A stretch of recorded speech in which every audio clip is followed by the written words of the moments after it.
प्रयागराज महाकुंभ में योगी आदित्यनाथ ने अपने सभी कैबिनेट मिनिस्टरों के साथ स्नान किया और एक बड़ा संदेश देने की कोशिश वहां से की।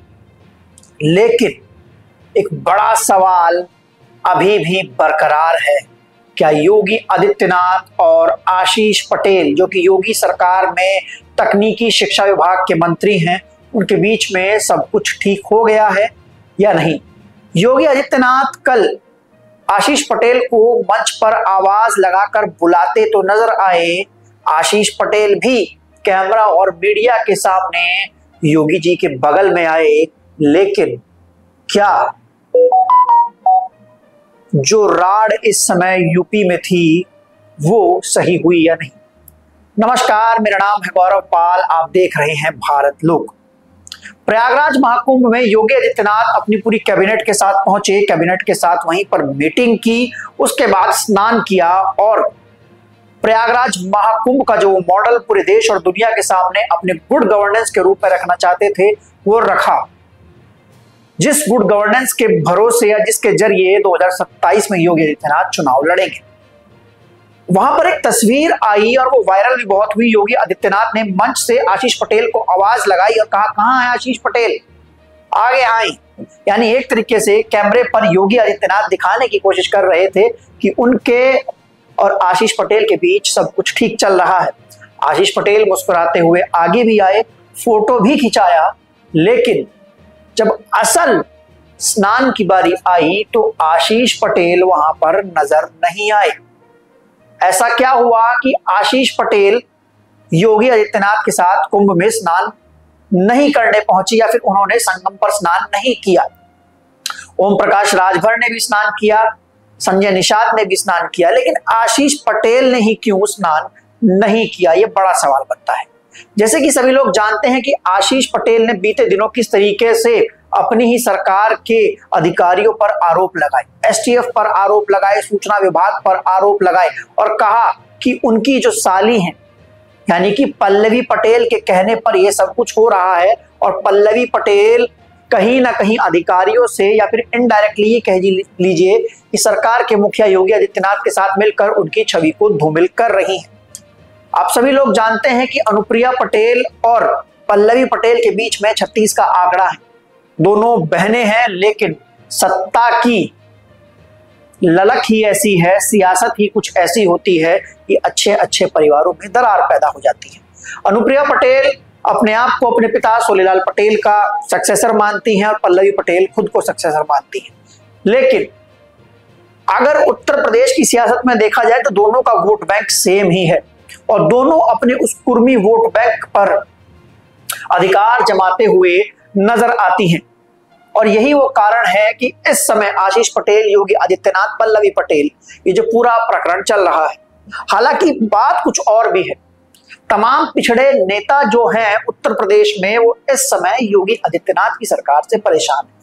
फिर चाहे ओम प्रकाश राजभर हो, संजय निषाद हो, आशीष पटेल हो, उनका कहना यह है कि उनके और उनके समाज की बात नहीं सुनी जाती। उनका कहना यह है कि जिन लोगों का पक्ष लेकर वो लोग गठबंधन में आए हैं उनको तवज्जो नहीं दी जाती। ऐसे में इस सरकार के साथ रहने से क्या फायदा? और इसमें सबसे बड़ा मामला है 69,000 शिक्षक भर्ती का। 69,000 शिक्षक भर्ती में ओबीसी वर्ग के साथ सबसे ज्यादा अन्याय हुआ। उस मामले में भर्ती में जो धांधली हुई उसको लेकर बार बार जितने भी पिछड़े नेता हैं उनको उनका समाज कटघरे में खड़ा करता है। तो ऐसे में चुनाव नजदीक हैं और चुनाव नजदीक हैं तो अब जो नेता हैं वो अपने समाज के बीच जाते हैं और वहां पर जब उनकी जाति के लोग उनसे सवाल पूछते हैं तो नेता फिर क्या करें? वो टीवी मीडिया पर आकर अपनी साख बचाने के लिए योगी सरकार पर भड़ास निकालते हैं। जी हाँ, जिस तरीके से जो खबरें हैं उत्तर प्रदेश में बताया जाता है कि उत्तर प्रदेश में सिर्फ एक ही जाति की चलती है और लगातार अखिलेश यादव भी इस बात को कहते हैं कि उत्तर प्रदेश में सिर्फ एक ही जाति का राज है, बाकी लोगों की कोई नहीं सुनता है, बाकी लोगों की कोई सुनवाई नहीं होती है। योगी आदित्यनाथ तो अखिलेश यादव को कह रहे थे कि वो कुंभ में नहाएंगे या नहीं नहाएंगे, आस्था होगी तो नहाएंगे, आस्था नहीं होगी तो नहीं नहाएंगे, लेकिन उनके मंत्री ने ही उनके साथ खेल कर दिया। जिसका हाथ पकड़कर योगी संगम लाए थे उसी मंत्री ने स्नान करने से इनकार कर दिया। हालांकि आशीष पटेल अंबेडकरवादी विचारधारा को मानते हैं, बुद्ध धर्म को मानते हैं और शायद वो ऐसा मानते हो कि कुंभ में उनको स्नान नहीं करना चाहिए। लेकिन कुंभ स्नान से लेकर दिल्ली और दिल्ली से फिर लखनऊ तक की सियासत के बीच जो तार जुड़ते हैं, उससे एक चीज तो नजर आती है कि बीजेपी पिछड़ों को मनाने का चाहे कितना भी प्रयत्न कर ले, लेकिन 2027 के चुनाव में अखिलेश यादव का पिछड़ों में बढ़ता प्रभाव और भाजपा द्वारा पिछड़ों के लिए किया गया काम जो कि पिछड़ों को नजर नहीं आता है, कहीं ना कहीं एक बड़ा असर जो है वो डाल सकता है। बीजेपी लगातार पिछड़ों में डैमेज कंट्रोल करने की कोशिश कर रही है। बीजेपी लगातार पिछड़ों में डैमेज कंट्रोल करने की कोशिश कर ही रही थी कि बीजेपी के सर एक और मुसीबत आन पड़ी, और वो मुसीबत के जनक खुद बीजेपी के नंबर 2 के नेता अमित शाह हैं। अमित शाह ने जो टिप्पणी बाबा साहब भीमराव अंबेडकर के ऊपर की, उसकी वजह से भाजपा को लेने के देने पड़ गए हैं। अभी पिछड़ों को तो मना नहीं पा रहे थे, इधर दलित जो है वो बुरी तरीके से, या फिर कह लीजिए कि दलित और पिछड़े जो अम्बेडकरवादी हैं वो बुरी तरीके से भाजपा पर बमक गए हैं, नाराज हो गए हैं। बीजेपी रोजाना डैमेज कंट्रोल करने के नाम पर हर प्रदेश में बाबा साहब भीमराव अंबेडकर के सम्मान में कार्यक्रम चला रही है, मूर्ति बना रही है, पुल बना रही है।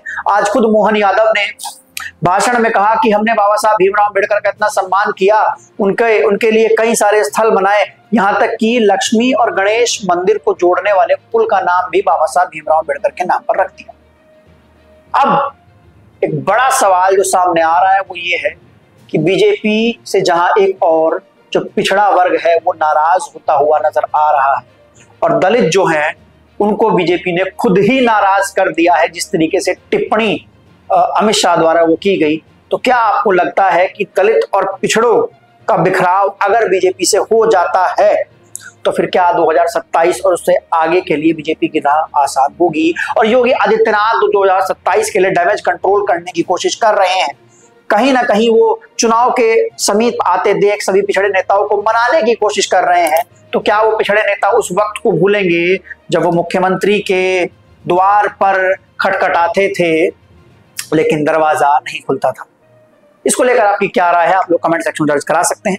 तब तक के लिए चलते हैं, फिर मिलेंगे दूसरी वीडियो में। वीडियो अच्छा लगा हो तो वीडियो को लाइक कीजिएगा, शेयर कीजिएगा और साथ ही साथ चैनल को सब्सक्राइब करना ना भूलिएगा। नमस्कार, धन्यवाद।